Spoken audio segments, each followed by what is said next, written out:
Welcome back. It was a crime which pushed everything else off the front pages. 3 men, all known criminals, found shot dead in the Essex countryside.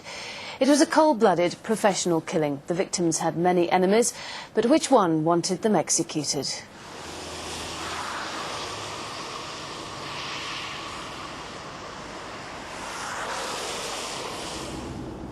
All 3 of these men have earned their living through crime, ranging from armed robbery through to drug stealing. All 3 men were known to the police as serious, big-time criminals in the Essex, East London area.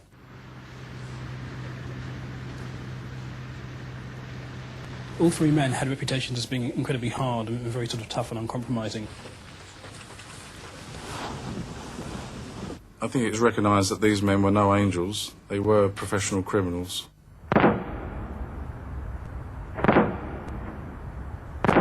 On December the 6th, they died in a hail of bullets.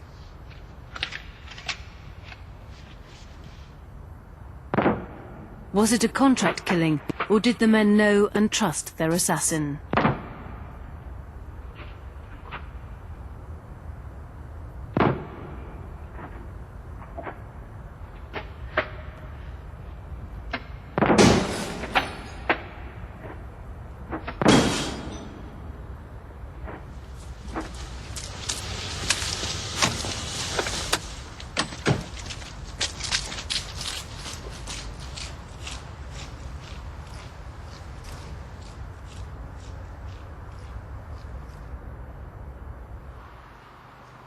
It's December the 7th at White House Farm near Rettendon, Essex. Bit cold this morning, Kent. Farmer Peter Theobald and his friend Ken Jiggins set off for work. By that time it was about 8 o'clock, and we both jumped in the Land Rover to go over to feed our pheasants. As we've driven down the lane towards where we feed the birds, there's a Range Rover parked in the gateway where we needed to go through. We thought it was a bit strange because usually if there's a fisherman who rent our pond going down to the lake, they will have their own key and they would have gone through the gate and not left the vehicle in the way. So we drove down to the Range Rover, pulled up about 20 yards short, thinking like that give the people a chance to back out of our way. I got out and walked towards the Range Rover, and as I walked towards it, I could see the person sitting in the passenger seat, and I could see the driver, and I assumed they was asleep. So I went forward and looked right into the driver's side, looked straight at the passenger. There was blood all down his front.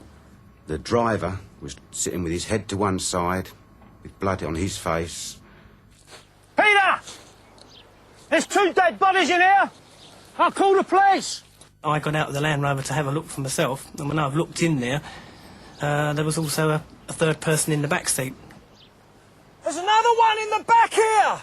Didn't look as though there'd been any kind of struggle with the 2 in the front. They were just sat there as though they were asleep.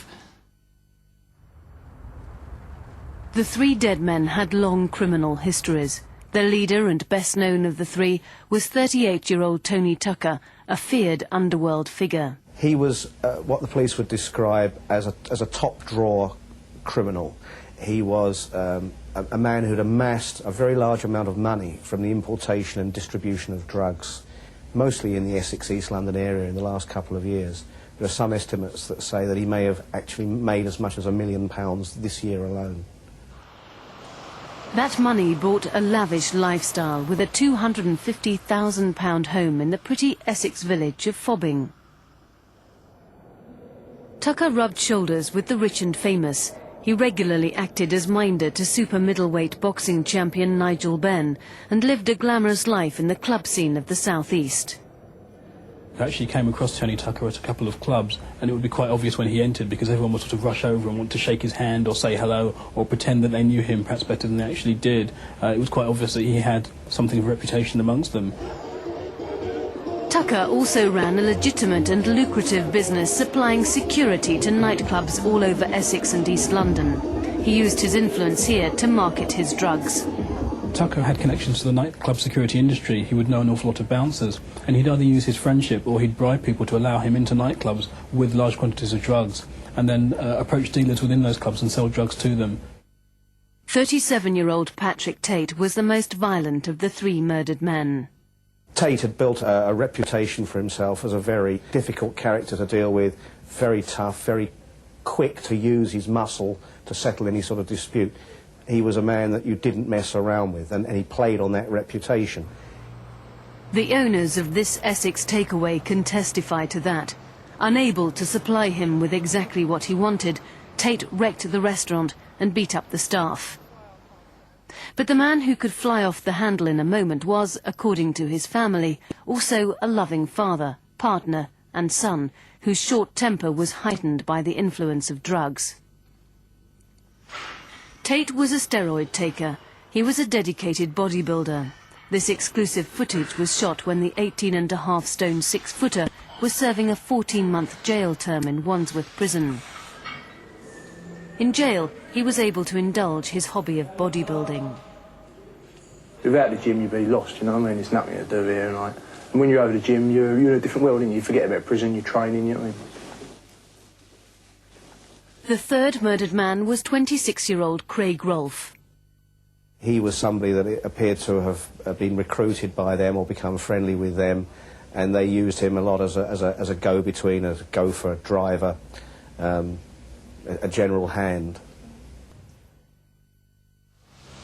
The last sighting of the men's car on the night they were killed was at 6 p.m. when Rolfe dropped his girlfriend off at the Lakeside shopping centre at Thurrock.